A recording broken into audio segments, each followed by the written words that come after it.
Friends, ரீசெண்டாக Khushbu ma'am ஒரு இன்டர்வியூவில் வாரிசு படத்தோட ரிலீஸ் அப்போ நடந்த ஒரு சில இன்சிடென்ட்ஸை ஷேர் பண்ணியிருந்தாங்க. வாரிசு படத்தில் குஷ்பு மேம் நடிச்சிருக்காங்கண்டு அவங்க வாரிசு படத்தோட செட்டில் இருக்கிற மாதிரியான ஃபோட்டோஸ் சோசியல் மீடியாஸில் வைரல் ஆகிட்டு இருந்துச்சு. பட் படத்தில் அவங்களோட சீன்ஸ் எதுவுமே இல்லை. ஸோ அதை பற்றி அந்த இன்டர்வியூவில் அவங்க கிட்ட கேட்டிருந்தாங்க. படத்தோட டியூரேஷன் அதிகமாக இருந்ததால என்னோட காட்சிகளை படத்திலிருந்து ரிமூவ் பண்ணிட்டாங்க.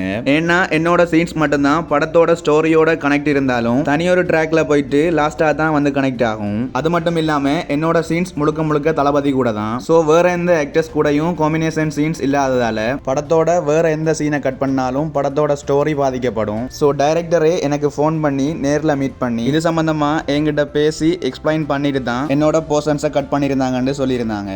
வம்சி ஃபோன் பண்ணி நேரில் வந்து சொன்னார், மேம் கொஞ்சம் லென்த் அதிகமாக இருக்குது, வேறு எதுவுமே கட் பண்ண முடியாது, இது கொஞ்சம் செப்பரேட்டாக வரதுனால, ஏன்னா வேறு யாருடைய காம்பினேஷன் இருந்தால் பிரச்சனையாக இருக்கும், எனக்கு விஜய்க்கு மட்டும்தான் காம்பினேஷன். அதோட நான் கேட்டுக்கிட்ட மாதிரி என்னோட சீன்ஸ் எதுவுமே படத்தில் வைக்கலன்னு சொல்லியிருந்தாங்க. வாரிசு படத்தோட ரிலீஸுக்கு அப்புறமா தளபதியை மீட் பண்ணியிருந்தப்போ எப்படி ஒரு எமோஷனலான பிரில்லியண்டான சீன் படத்தில் இல்லையேன்னு ரொம்ப ஃபீல் பண்ணாருன்னு சொல்லியிருந்தாங்க. ஸோ ஃப்ரெண்ட்ஸ், இதே மாதிரியான தளபதி பேஸ்ட் அப்டேட்டுக்கு மறக்காம சேனலை சப்ஸ்கிரைப் பண்ணுங்க.